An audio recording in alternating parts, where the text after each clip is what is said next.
Nonto bina kay tiko nga buwan na kalon si minani ko. Balakot sisu na iwalin lang kaketa nga. No mo itabi na bang bauta. No na itabi na kalon na taka-takamana. Whatever problem, financial problem, or maybe sickness of any kind, because miracle do happen.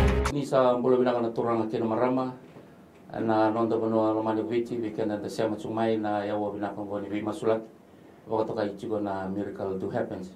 Na matakan isi nga bina din dai. Sa kinda ba gina nonto mbulo ketsar. Nandun na nama kichumay na wani wei masulat yung bona chin kandon chin karuwa may na monichi ada bana barwai wabi binata gina klo na ibengo ni bola wabi binata gina turangan ni babu itu na nono loma darani lago duru matala mai indona singabu na matana di singan kuwa wikanda nandun na nama kichumay na wabi na kongo rani mai I bagador tali chuma na wei masulaki na kena yawa na miracle do happen na matakan di singabu binang sa kinda bagina nonton bola ketsar na ada mana na ada sau Ningwani turang o Jesus Christo and matakan ni singa bilang dendai. Greetings to you all who always look forward to this 1 hour of prayer in this program that is called The Miracle Do Happens. Those of you are tuning in live this morning, we welcome you all in the mighty name of our Lord Jesus Christ this wonderful morning. Those who are tuning in live from abroad, we welcome you all in the mighty name of our Lord Jesus Christ.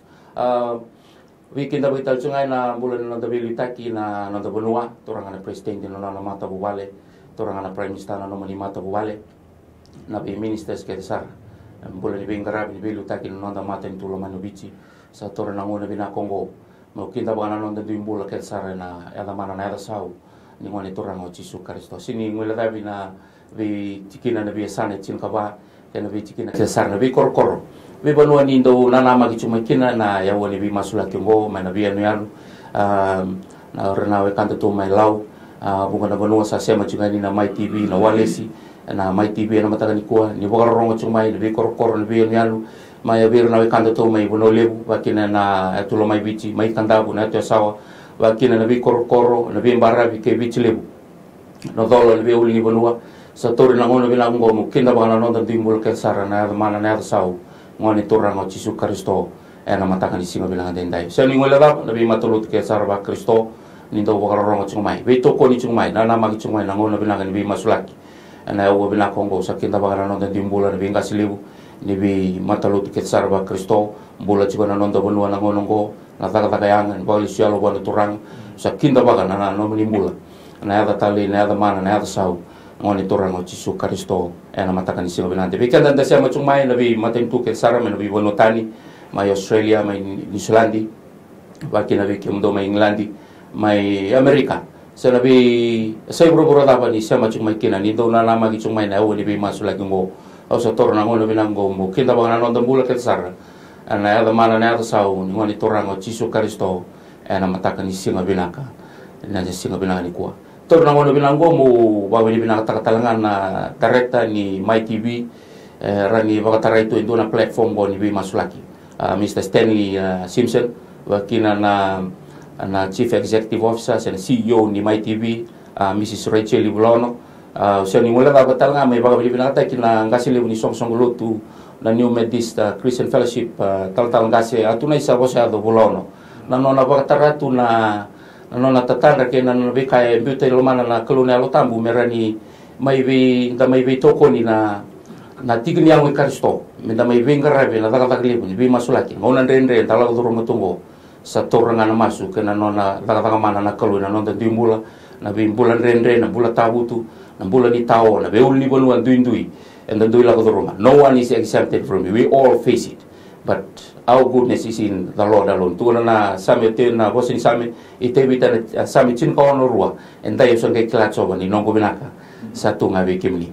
Nambanga ni talaboni enda na bi talono chukina singa ni kuwa na bi ulutanga na bi kakel sara ningan reba mena masula kimay na singa binani kuwa na tolu ndua vitu ndua diwa na Vodafone viwa rua vitu wawalu vitu ditsel na vitu rua tolu diwa saiba diwa ni nangiri chombe kama na matagal binang dendai so nga na siya kami ni kito na dingoma na nomlingiri siya ng balabu mek chuko talangan na throne room sa lau chukin na bingarabi na uwa binang talangan ko na namba bataya kaya nakaroon ni namba na tolu ndua vitu ndua diwa walu na mataka ni singa binanga dindai na Vodafone 927-4877 Ditsel 724-3906 weekenda na mataka ni singa binanga dindai nimberanga ni teguna bi masulaki weekenda na mataka ni singa binanga dindai.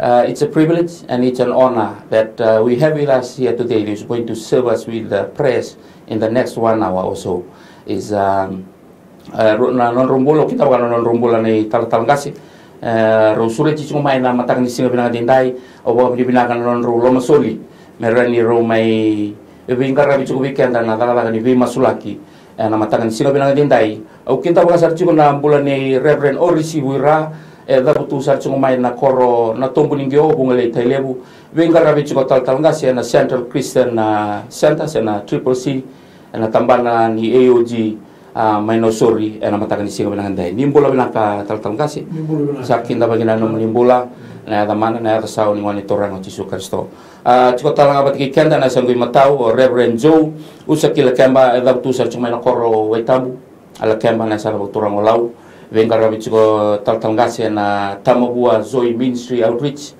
kinda bagi sa chiko na no nimbola talangasi na matakan ni singa binanga dindai na bali na numero soli chiko na ngona na renda mai venga rabi chiko na venga rabi ni bi masulaki en non to no bati kere na diri chumai remesi chumai en abuku ni tabi ni be masulaki na matakan singa binanga dindai ni beranga ni tingu be kanda na be masulaki ona sole matanga na ngonongo vero nai tal rona londo bulangi ero na me benga rabi chukala be masulaki ke baka merauni roni robo ambulo matangani be kanda da boro chumai ni song lotu matobo bale ena matakan singa binanga dindai ni berni tingu chuko be kanda na be masulaki tal ngasih orisi na ka sabon bulati ko ibungalay misali mo tu ibungalay haleluya ke sarana le ibungalay na ibungalay na be korokoro na nonda tikina wa kino kimi na tu na bese ni vitita leso siamo la viti na bese bruburo ni siamo tu na takidinda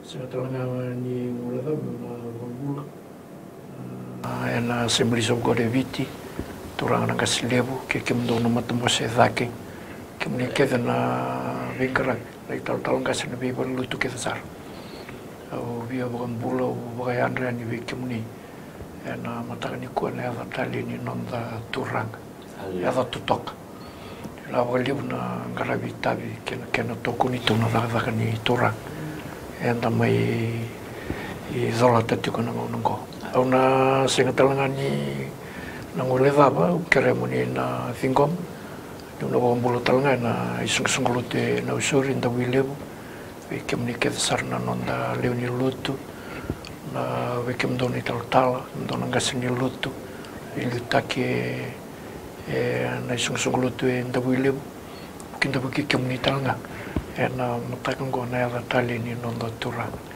metaka chuko ni matakan ni kuwa semani bagazaba na beka lago zurumi bagazaba na ndrake sotabitiko indona ngauna bina kamendara iwana kalu tanu iteki ko ni kalu isisengo bogondo ni ndona ngauna mesanga ni wakal kalandalinga na merongosa sakaba na masu endanda ukalo kine na nonda bagamboitiko sa kombenga tal na boleh besar tal jo lila kema na boleh meu tomana walenga na kinda waki kina bambula sa lagabo sina tal ngasi mai nusur meu bambula ngai no gundel neu mai la kamba tikir la kana be tau kata waki na kina be na kana matua era borong chumai na matani kuwa waki na mai sano lau me ado sarani ono kuto sumai esa semola boka kina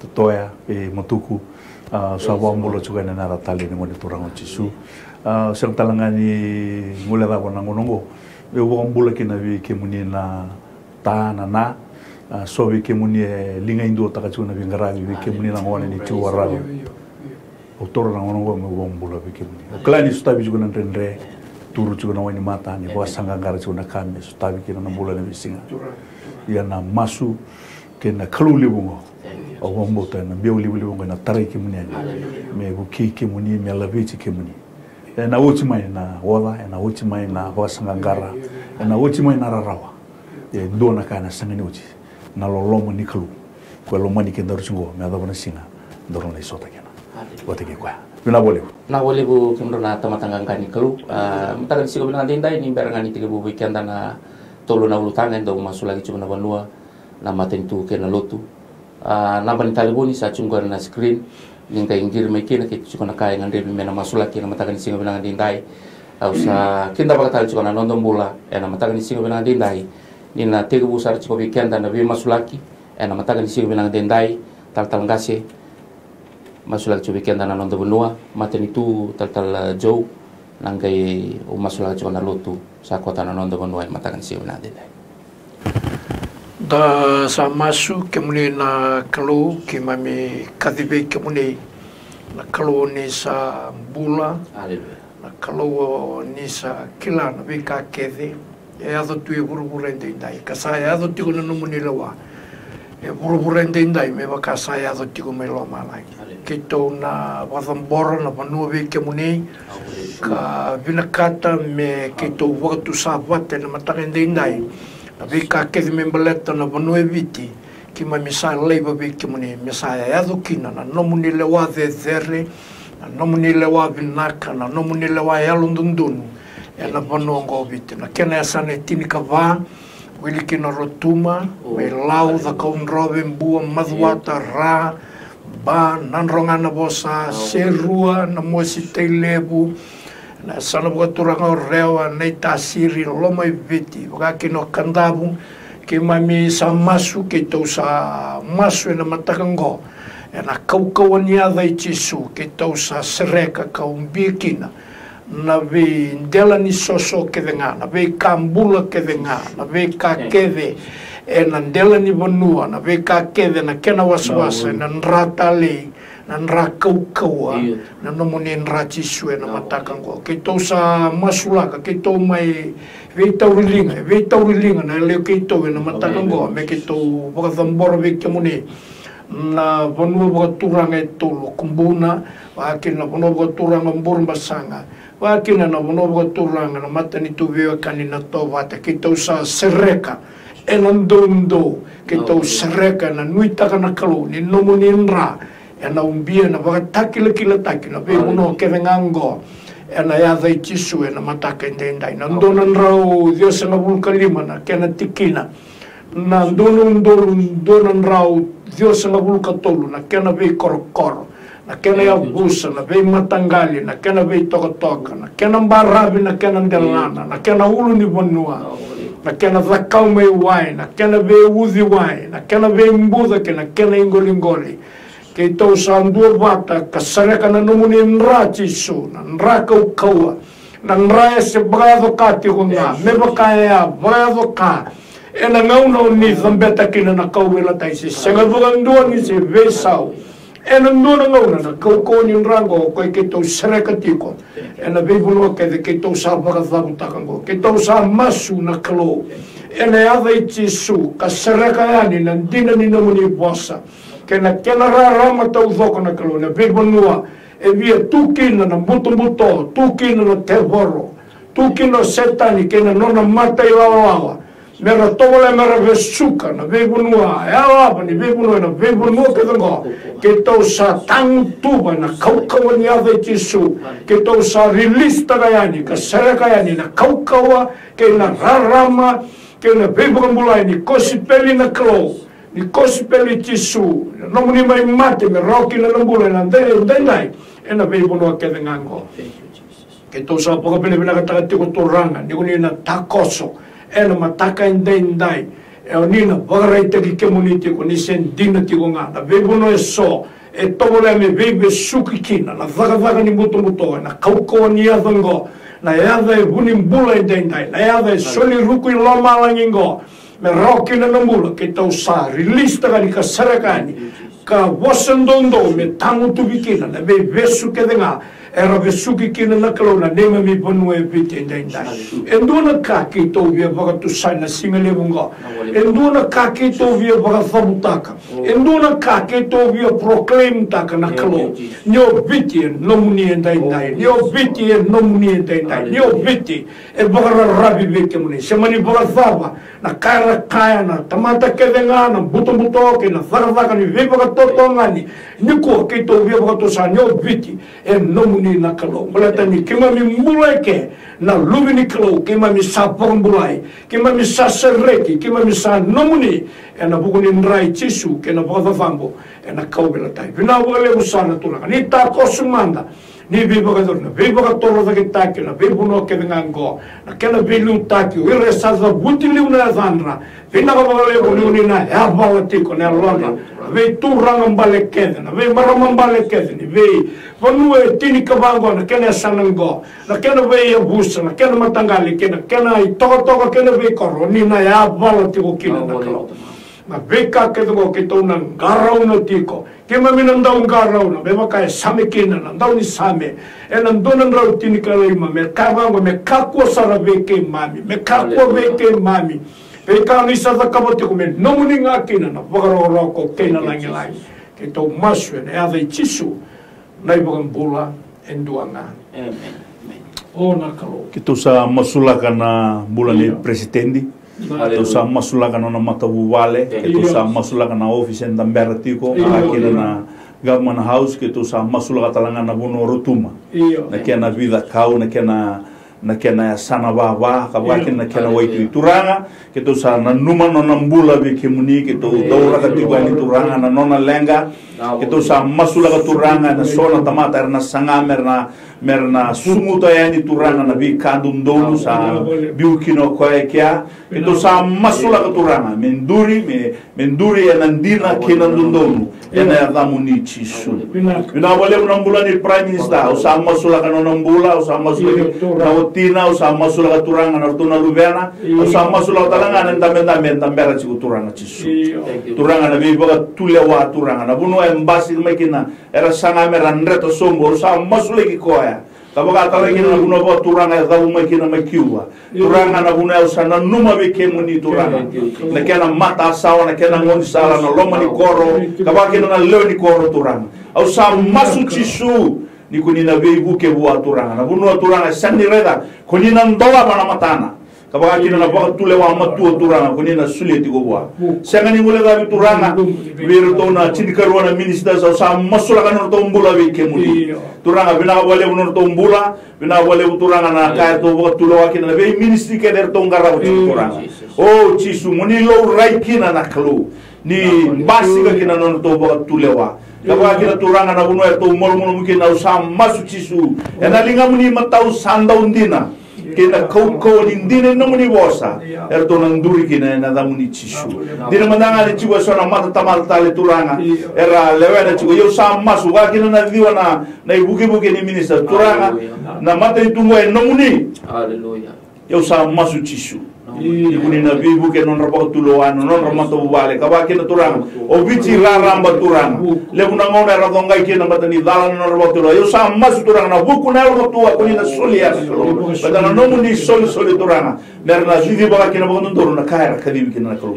sangani mule da birto na ortona toni be sanga turang ke na non to mata bale wa ke non to office te bu mo non to lilu me ado sarbi ko era orto ke der to lewa na tu na kalu au sa masu na matanga ni ko turang nina tarayo do enda linga muni sanda undina oh haleluya nandina lakba bikirni na ronrobani na nono to umbula merto na kune kalomata sewala na turanga merto na baga do robo ndono non rita abaga kina turanga senga ni mulega merto na rosolukan dua na permanent secretaries au sa masula kan to umbula birna liu ni bitambana na kaya na vi le wake ke na vi ka ke na sendanga na klu kabaga kina turang wira kabaga rong mai virtu au sa masu chisu ena sana tini kabaga vitel non roba ina be office ke de morna kru au sa masu la turang non to mbula kabaga kina turang ana non to baga tulewa na kru be baga tulewa na sa ni wala vira na ndo ni bingarabi ena tamban nimbula ena via saiviti wa kena virtona ubisa virtona mate walu waino nangara ucuna wasa na kena rabi to talanga nanda umbuka ke jara biu ke iro talanga nando ni bingarabi era tungo turanga usanga ni dabu tananga au sama su ena matanga ni ko chishu turanga ni romada na masungo na kru ke to petisa ndavi ke muni turanga muni ba ya go kakino na kru ena nomuni kau na kru me ya go kino na kru ena nomuni lewanga turanga kena nomuni le tolu wa kru turanga mena lako vere to turanga ndoni bingara ngo mena boga torana longlandina sagani mo la bira ngasini boli dire kedra dala ka mamaten tu na me saiviti era boro romo mana matan ko o sa masura turanga ni nan ronra ni vera viva masura yo turanga merna raida isai kemuni o Yesu Kristo na buni mbula turanga kaira no muni bosi kemuni nandina kemuni nambula kemuni talanga na ngoni sabato tolu ya nakru mera raida mera banda mera kina turanga na non rendame sakali kina ena bukuni belu ta sina wala una matan ko talaira na kawuni no muni ra kena lo muni turanga oh keto masubata keto kere segana tani ena muni Yesu ni to sorondono bo ambulandina duandoa amen Coba tamai kimami balo malangi na kulu ya na kulu Isak na kulu Jacob na kulu na Israeli ni sama ini mami kulu na lewi bichi na kulu na nema mikasi tol sono atil kawal tol sono bulu lambe mekira na lo wayona cin kawal tol sono bulu kalima mata bura mai tumbo na kulu mai lakamba ni kau lambe mekira na nomuni rara mana kulu mai bagara mata kina nema mi bulu sakambora na kulu na lotu sakota na nema mi bulu ena vese bichi kita sara na kulu na sima na wale wala bichi kini amo karisto kesa kemuninga na kene liu ke mami kana linga ke mami kana musu ke mami kana apa na be tigni au ke sar ko de baka tara me randuri na baka taw cici no ngo na le mami bolo na kana kali bagi ci ngona no muni rarama na bono en buto me baka dela ke no muni rarama na kelo na bono e sukura me na baka ngo ngo na kataki na bono e dala tu na kelo me na baka don taki na mata kan isima be na wali buto ranga na non rumbula na be lu taki sar na be mata lo tu ke sar gasili ni be mata lo president ni lo tu e sala na ne mami bolo verna kena itala gasi verna kena itala ni swasa verna kena ibaga tawar na gasi ni lutu songo ni turanga songo ni marama mata bi tokani teman ena lutu eselebi ka teman o saga bora na rombola lilu ni be balu tutaki kena lilu ni be tambana ke sarere sa lilu na kelu ena mata kan singa bena den de saga bora be kemuni ena mata kan singa bena na boleh bena muni be kadibi kemuni na kelu ko ni be kadibi kemuni na kelu ko ni be ndingi ta boleh to ni kila na kelu ni rawa ni baga na kaloni rauni kemami venga rabe na baga ni loma muni non robo sina alo be kemuni no taw ci ngono na wali na buku kana lo matua balo malangi na mataga ni singa bananga na be mata lutu ke de sona kalona lutu ni kabitu batina na kristiyano lutu katolika lutu AUT batina na kalona CMF all nation na kalu pero na be mata lutu ke sar sanga ni mo tarawa na mataga ni singa bananga ndai kemuni baga tarabe nduri na baga taw ci ngono ko kala ke na be solution indui ni sudah be kemami ni soli ni alo tambu soli ni biba mulai mer masu na kalo ra ba ba kemni ra bula na to mate mer masu na kalo na demuri na teboro na kalo with authority that you've given your disciples and we receive the same authority of Father God with the power of the Holy Spirit that you've given to the greatest gift of all that Jesus ever given us, Father God ni na rawi me banga takana koko ni kalo ni alo tambu na belu taki na be matalo tu na kalo na daga ni bagal sialo be kemni na bakata tu chinga ngo na wale utamagu na mata ni singa bina dendai na liga ni benga rabi kera sara na mata ni singa bina ni ko ubaga bina ta na kalo na muni kadi ubaga bina ta na kalo na be kadi bina kalo ko ni be kadi bikina na kalo na kena kadi bagi chuna no muni tuku ni rarama mera baga mulai ira sanga tu ni baga bo chike ni kalo mera ni ado chuna na loma muni na no dimbola na kalo bele tan no muni bosa na chuni tin ka tolu chin ka ona nakalo ire ra pagambo tike muni ra sang sar ni rusa mer na rawatanga na bola tomu na wali bula kalo sagambora na non rumbola be ke muni sanga ni ra wana la bola ko ni ben karabi no muni bosa ber to ne ti se peli ni tu na mai burbura do na stapana rende ye ke bakange dachi ke mundo burbura donga do na no mania sa dachi awili turanga me ke mami ka ko sarani abalati dini ni lebu na ngona tamagu mai bagadal kata ke na bola ni ben karabi turanga ni gai bosota na ni malu ke me menda be na kalo to santambe na nomuni tamata na matanga singa benanga denda na be torulinga na dobata na nomuni serap ke mami kere na be mosoti na kalu na bulan ni be ngarabi ni bunga na kai mai bakadal khata na be kara sirni ngarabi be na takina na nomuni ngel ni sipi mera wali sui na nomuni lomani bai na kalu na bakata temangu wa sa dabra kana daga ni meda na daga ni temoro ina no dimbula na nomuni tamata ro muni lumu tera sakadi turanga na madu na kena waseru sama bulu kabai tuguna na nomuni bosa na duruma yeso na biba ko bule so sanga ni bakana lo mamani turanga usa masu na kalu na mataka ni singa bina denda ye kurena chikini bola tambo ya oire ratunde ina non rabang bauta me baba na ibaka tau choti era na bang bulai na wale mutoranga na mataka ni singa bina di kuwa ena madu chin rua me tiga buma na ngona ni choni na ndau ni papi to iso ta na mata ni tu bakala malangi na rawa ngai na ngumu matua yo ire rangumu tua sara era na rawa tala ko na mataka ni singa bina denda na wale muna kalo na muni bosa be pitana dela ni batu ngona tarata ke kira rungu song le minutu turanga kemuni na kena ni kemuni na nema mi batu ndei tamangu ena mataka ni singa bina baka tao chio chini ngona teme misambula dono ya kemuni na be baro takina sile na kena kokoa na be ba lo kena sara ki mamina musumbu ko wanga kena kadi bagina no muni bosa non tumberi non bakali suina lo be muni kena no muni lo muni bai o rasa rakele kemuni rasa ya ni tu na kelo tamangu nirna bakali suina no muni lo muni bai ena baka tao chimo na wale muna kelo na non rombola na be muni ersa chugo na no muni lo muni bai na kelo mera raivi kemuni matua tu na no to bosa ne tise pe be tisu turanga me keto rai tali ki be ni sa tunga be kemuni na bosa limbola na kelo na siunan ke mamela ko tu mo to na ngau nan renre ye ke mami bakan dina taka itu na nomli tomato tevi tan tu same chin paulo ruana kalo en dai sangai kila coba ni le mami binaka ni nongo binaka sipo ngabe kemuni na wale bula kalo na nomni be lu tapi binaka na wale turanga na nomni be bakaro taki na no rambula kel sar na be ngara na be tala kel sar nomni tomata nomni linga ni be ngara be ni mai mata tu lo mani be le bara kau tu na kemuni tuk na be banu tani so banu andre na rakin du ya rastaba turanga kemuni na be bakaro coba tare kemuni na kalo be bakaro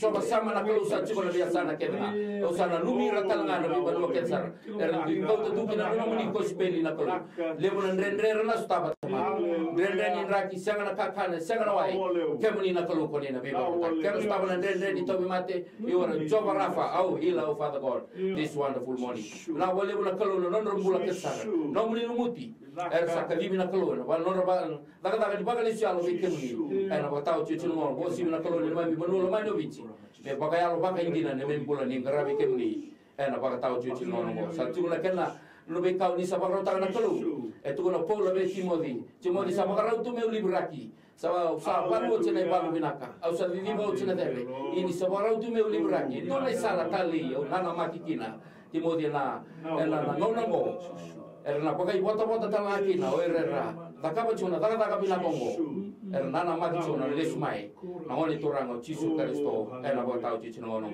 na wale buna kelu ni na mani bosendi na mata ini timodi bawalu Ongo mabagayang usahang sarap galilay na bulongo. Yan ang ongo luto, chisu karisto. Yan ang takikina na kani bulongo. Bola to mundo, yan ang bola sa karang. Na wali mo na kaluna yan raw, kami nito ko na bepita. May rarasa, ding tagi kami niya. Repeto na rabanuan na ramatawan na tabi na ano. Kaya mami sabi yung goma na kalu. Na yan raw na kalunga. Siya nga walang ikin, bola to mundo. Na bola sa karang. Yung goma na may mas. Na wali mo na may banuan, na may matin tulang may nabitsi. Kaya naluto sa koto. Sa roko binto, kaya na damo ni. Ligo binay, sa unimasyo na bakang bauta na bakang bidibinak. Sisu na bakang bulantina. Endo. Amen. Orang orang bilang mau bikin apa kita lakukan topik kan nambah di telepon sa cikunggore na screen atau kan ina girmai di bingangan so tabu tu na tahu sang itu sang na nona lengka cukup kita na lengka wili kino kita nabi masuk lagi cuma ini go itu kita na nona tu indre nambah di telepon di saciko ingkai betar taramai ke cuma ini ber mantangan ini tadi go malang kiri saya tiga nabi masuk lagi nama tani kuah na bikangai baung gata kena lo tambu non rombulan non taru non ta bulan itu kai nama tani kuah romi bing kerabi cuk Kichuko na bikay ro na binakate meron no siya bikenda na matakan singo binang dinday Reverend Norisi Wira au sole na ngonong ko kay chuko na kani bibi baung ge chiki na biro na bagarong chumai tapang ay baung ge na kalunelo tampo na no manimbula narani labeta ta ke kini ndo ay bagarong chumai kini puana na baro ni bang bauta bikare ni bibaro ta ke na kalun no na den ta law do rumachi na wali na periu tin karuanga na matenga ni tikina kini karua itu kono bango me ena nongo wanda o tanga mo me kakunyo ko tale na numurai me ve ko e tiki buna nei lau ni bo mo tongo ko na le o fa marta na ta ke ina na tiki nendua e tu no mai kino ko endo na o so mango ni ratu i sar tu na baka sam bimbinga ni ira mai na wasi tin kandua ka wa madala tiki kin na yalo ni ira na champion ni bo mo ko ya ni berninga i thapa na wasitin kandua na bernindeo ni kina wasitin karo tu na wango ni okendongo ya na wasimati kenda bata na non roba gambo ya kina non roba gambo tu na bulan na gomnako ngai thapa tu kina ko na bakasam bimbing ande menindu otiko wara unga de tiko na masu ya kaviko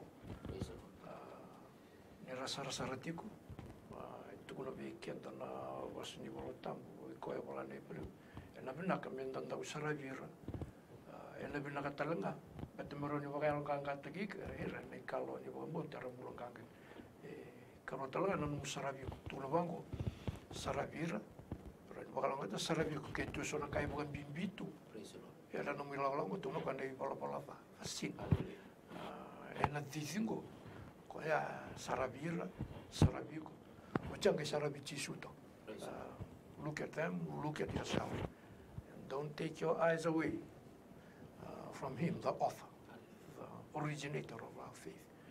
Kaya uwi binakatanga mo may taltalay, mo may tumunabang ko. E nalibo na kahit ako so na nondanuita ka na kalu. Nondanuita ka na kalu.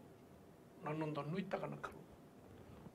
E naran ibu kikinta juga. So weekend enda ubi ako totolo ta ka na ni kalu. Na bina ka vi como tori ko malua na tako sume na katako so na kalo na sinyali na kana tako so na chuna singa na likin ka ko ngani ali na no murevira era sarabi como walunga ka tekikin look at yourself if there are things that you need to throw away which is endo e bukan bimbitu na no mutisingo wacha o rezo ko don't take your eyes away from him. Don't you ever take your eyes away from Jesus. But okay, te ko na chuna singal iwawa make it. Menangay tu na we ko welcome. Ko na tomato sanjin na na kalay duro faithful duro mai kina ibo bo dik. Mar ko nga deso e no baro masulengo. Usaba kan tabi rikorando na platform right Jesus tak. Ko na kangol erota ka Jesus. Hallelujah. Praise the Lord. Nangol ito. Iyo na ka.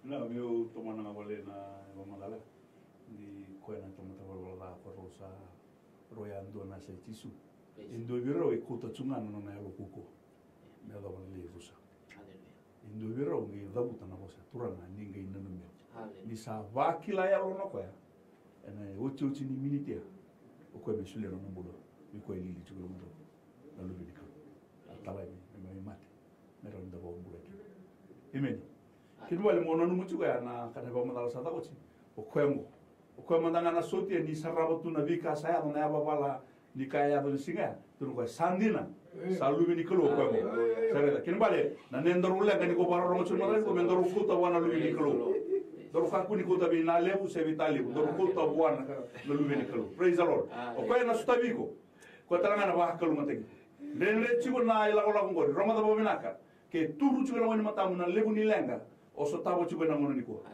na masumu wa mena bukiko seba wala ngani ko ya ke baga yuko chigo ke o dola to chigo na gol mimbi sabi karabi sandende na bingarabi hendua e baga to kai ko chisu kariso ko e mimbi bukiko amen na wale po tatado o roda ni ba madala tachu ko talno DVB na se vitali o roda nga rodi chuma haleluya sami don ro sobre ka vitu da ba rabi nga bichoba sa sentara na balgo choba ersa o da wale orsa se ba tawana korgo choba ersa en rol na ibota enda na suwen na mataka berem da ba din chiko kanira man renyot ena kolo na sulianga na ba din biro ersa put your trust in the Lord kalau kata tamate ba rabi choba sa nuita gi choba nga etu na talanga na ena ba kana uli bono meseyoni ena tunde kasangan ya bala chara nasar bali bukem na tamatanga ngani kalo na matangan si unande o bombo tani to sa bless tagi ba lebu na biwasi legalaka me ya butai ko wala ngaki na nontanga ngandri na vi masulaki na matangan kuwa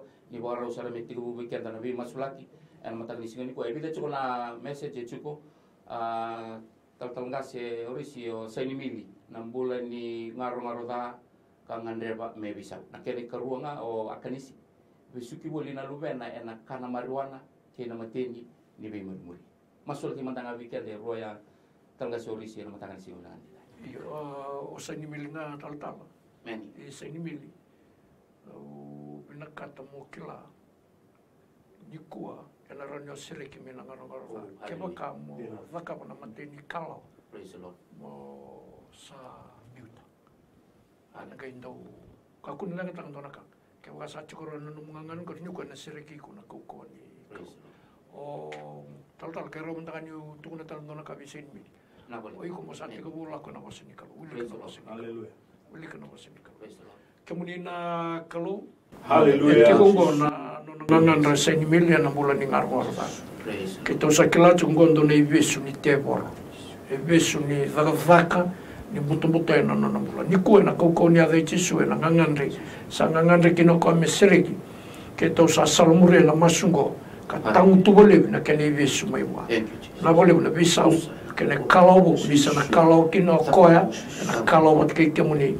Yana single bandai turanga na seriki ko kito release ta kenanra sa kamata ki memaro ikino ka mana seriki sa kalo kinendai la bole na bulan ni kanisi mo bole na luviana ni vesuki bole na kana marwa kito sa maso na kaukonia de Jesu ka tangu tu bole vi mai bua na kene vesu ke ngana kena ngangandre ke ngana kena tomo ke ngana kena wakanana nu ke ngana misal lakotani mai buana luviana na kaukonia de Jesu ena ngauna sarangango kita usa kilana kalau na kaukonia de Jesu aroni seriki ko enda ia koya kita usa dabuta ka dabuta me seriki kinoka in Jesus name bila boleh una kalau sakadi bonelona kadhibu na nono baka sama kadhibu na kakada ngambale tikoa misal lako mai veke muni itunga veke muni nakalo lebu ena ya de Jesu ena buku Jesu nambulo membale tikoa in Jesus name amen wara cuma na karuan inggil na nanggir weekend na matakan sigo na tindai tal kasi jo ana sini wara ka cuma na matala ni na FNPF plan to na application en biuchiko ndo me na bono le tawo chiko na application na wakina o Teresia mai vale masonga mai la masa tau mate boli na matang kuah tau mate kombe kana non tota kena ngandre batal singa moka na 6 bulan ni matu balik karo ni masulaki na matang simula ana seni na vos ni kolo tu mo tu ki na gendola kere na gesoli o sangra na kune ka kuni de ngwa sala ko tunu ngona masu me tandola ki na buno ya bo tu ki na no boli kere na matang kuah wa ki na Teresia mai vale masonga lambasa na tomi matengori na tama-tama tambo ko tunu ngo ni rasa bia taru bi koya era tunu ba me chikolo e ngai to soya ba ke nona kerke nona kai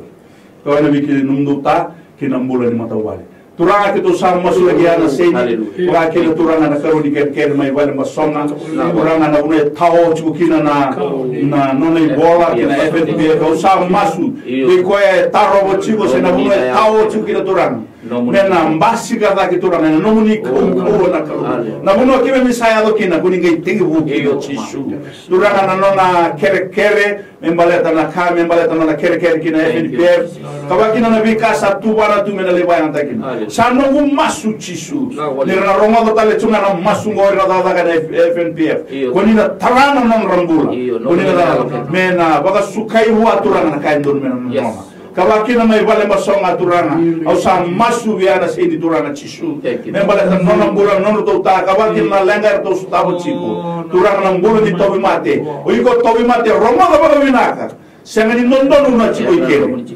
sa expire na muti ikeri miu lakwe na ala Jesu bina wale uturanga lama lagi roma ka vinaka sa masu viana sini kena tobi mate nono to ta kena dabo tale membala tan kisi ni FNPF kabakina mai vale masonga na tobi mate aturanga ni rosana vale mui rosa bombula ya na muni Jesu bina wale na kau ni nomuni la na mbasi ga ni kibirao merado kina nambula bina wale na wo bina nambo ba ro te chuna na muni Jesu na soro kai bombula amen na wale haleluya na wale tatangasi orisi kalibati mai naroro singatoka masu ni baka binaka ni sama iraw na sanga ukla ando ambeka na ngauna kere mai sa baka vakachi kona kulu na matanga ni singo binade dai kere na makami to ngana masu ni baka binaka kene karuanga o ateva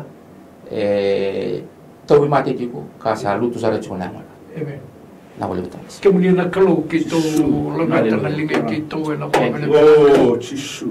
Na boleh kemudian nak mencoba kalau buat milis semua ini kemudian apa tempat yang masuk lagi kena. Memang boleh bina ke tempat kekuat. Kami sah kami. Bina ke boleh usah. Ni sah pakai tina tadi community. Santu tu milis sungai ini kemudian. Na boleh bina. Kita usah nanumia teva talanga. Ena lutu ni yang ona. Tapi kau itu kau. Kita nakaditi ko nga mana ya zango. Tambe na baka tutusan ni wani kemuni kuita. Esa nona kina nambula inday. Kina ka baka libusar na luto niyango kita usa sereka na bulu-bulu binaka.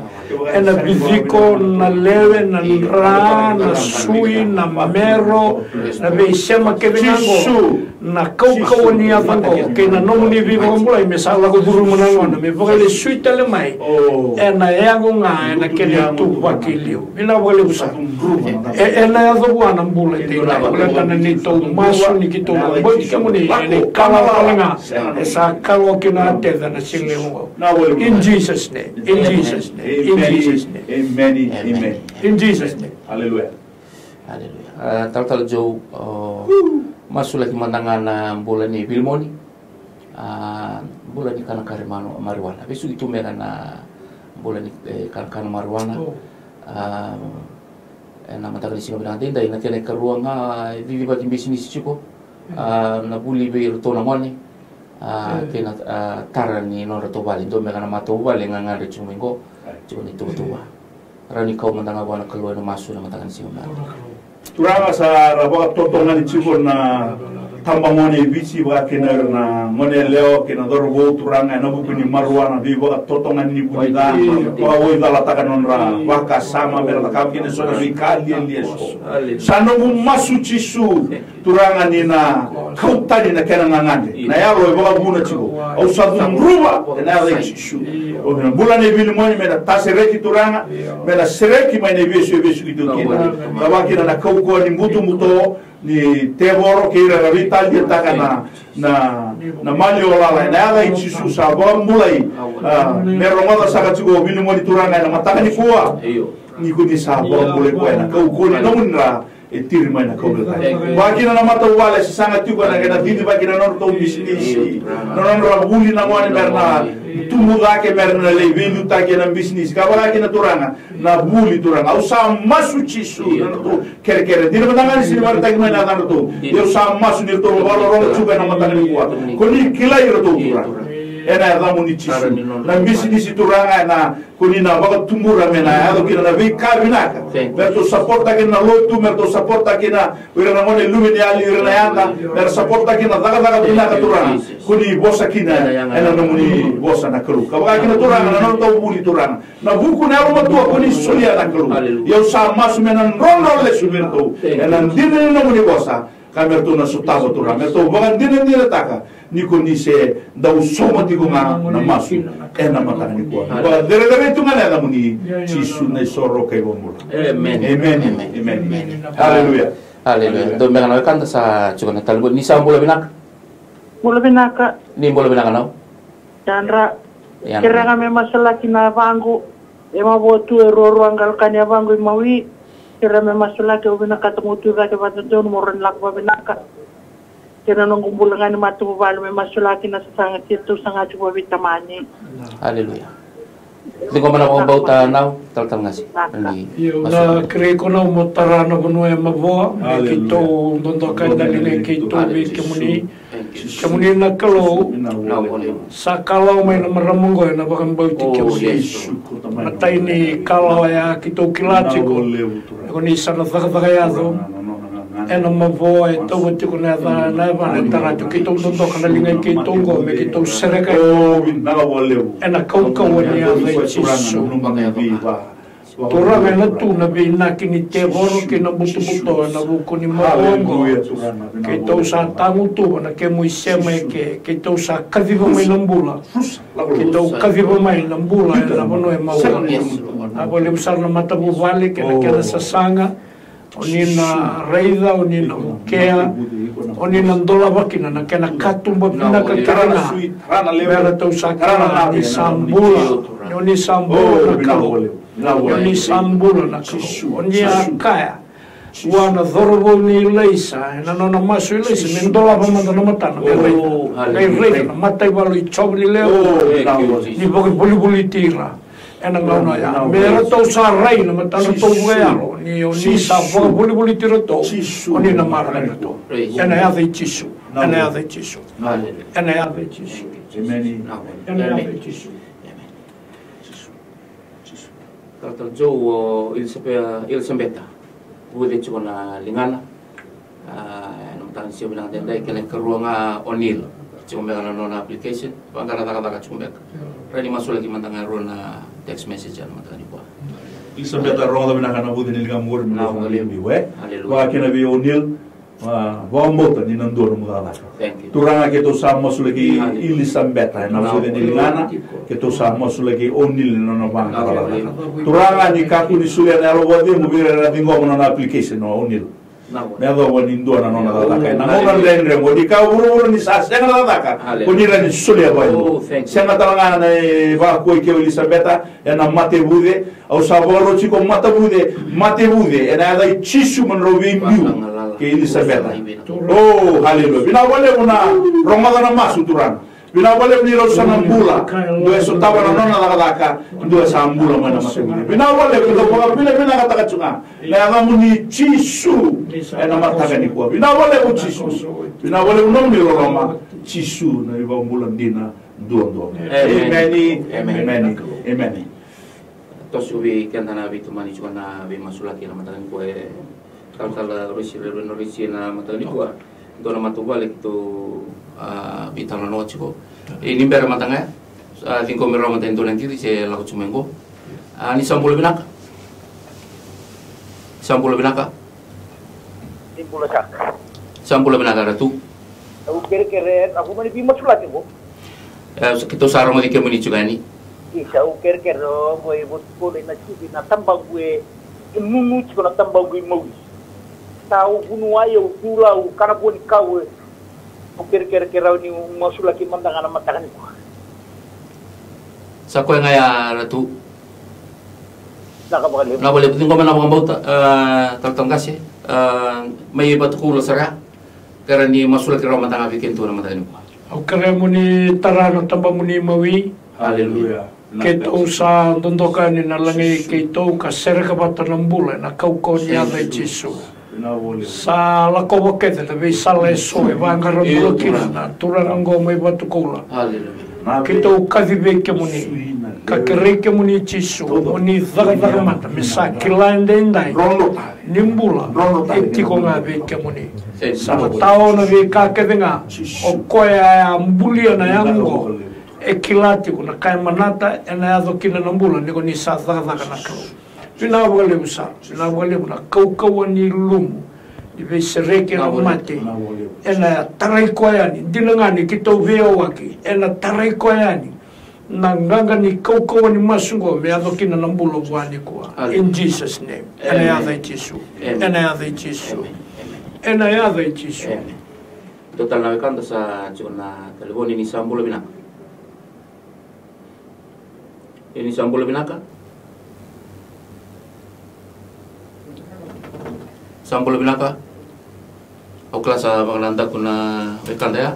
Tal ju mata di ku ando na mata bubale warong cungar tu obambo to warong cuma ngono ko da Mohan family in Rebula place in Nantawa do mengana luben ra usang karabe coba official o aksat.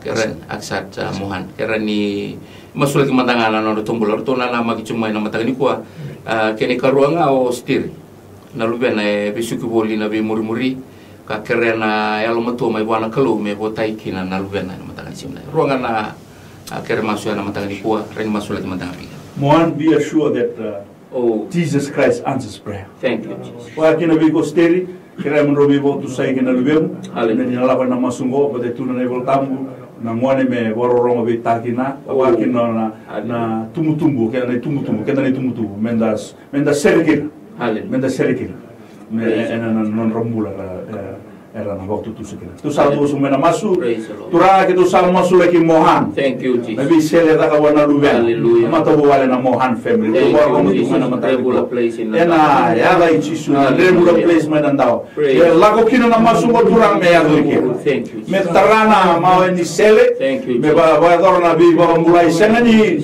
ndendre wi kimuni ndoraka. Senga taranga ni kuni mulai kina turang. Betana yang ma kuni ambulia mai. Kunia sulia mai turang kina Hallelujah. au sa masukina kawakina turang nabi sele nabi ngarai mo bunuai me kena mabu kena bele subitale na lewe na ra kawakina na nave kene sema tale hena ya ramuni chisu bina wale uturang di sana mabu bina wale buni sulia na wata betal na marau kina one family ni saya do kina na bibo mbale wa kina turanga na marama turanga ko kere tu mai turanga steri na lubia na usa mas na proses ni to bibo ndo ta ko kiro to na ngoni wa kina bi ko stabo tu na lenga au sa mas turanga ni kima ni muria ka ko ni bosa kina ne volta na ya do kina turanga na muni bibo mbulai bina ka bole buna ya wo bina ka ngo bina bole ni sa so na mas bi steri na ngende su ta ko ti wa na lubia kabakir na one family sa bom bulai pero sa bom bulai ro ena da muni chisu bina wale buna ya wongo chisu na soro ke bom bulai amen hallelujah Hallelujah. hallelujah na wale Hallelujah. Praise the mighty name. na wale Taltanga se orisi endo talanga turangan tu na nama cuma wali buna mai TV pingkara bikele da chukaro be talno chukona mada sao cho Khalid Hussein. That Talabon Nabi Gareba Bisel and Abano. Khalid, if you are listening right now, if you're tuning in, we welcome you in the mighty name of Jesus. We're going to pray for you as well as you requested. Matagalikuwa, total nga chuko sisi may singotoka. Tawi mila talchunga. Rona tok matia meru masulek matan. Hallelujah. Father, we thank you for the hand that will move. Thank you, Jesus. In the life of that fellow brethren. This morning. Kita usah kilati kuna kalau nyoke muni muni saya bersandung kali muni sabaka betul there is something that's happening. There is something that may be peculiar with him, but we know that it's your hand. Over your hand is doing something in Khalid's life. Ina boleh guna kalau nana makia oni nanda ufaka ufaka kina. Boleh tanya nyoke muni nanda ufaka ufaka ngana yang baru tadi karena nama kina kali. Kenapa ini Yesu, kenapa Yesu, kita usah bawa beli kata, kaya naya tu buat, memang tidak tak kira nak keluar. Ni satu ngabe Yesu nambul, itu ngabe kemuni Yesu nambul, itu ngabe kemuni Yesu nambul, kemuni, oni bawa rita kita kemuni wak kau. Hallelujah. Oni rokok. Nak boleh nak keluar, kita sama sulagi sista lengah masih tak, mila tunggu, mila.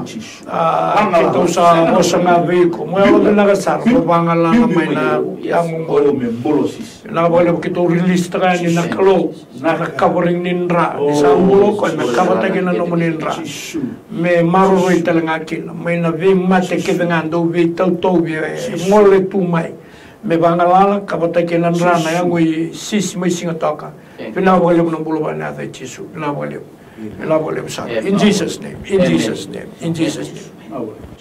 oh hallelujah amen vau di boleh na vau ni taimate tartala jo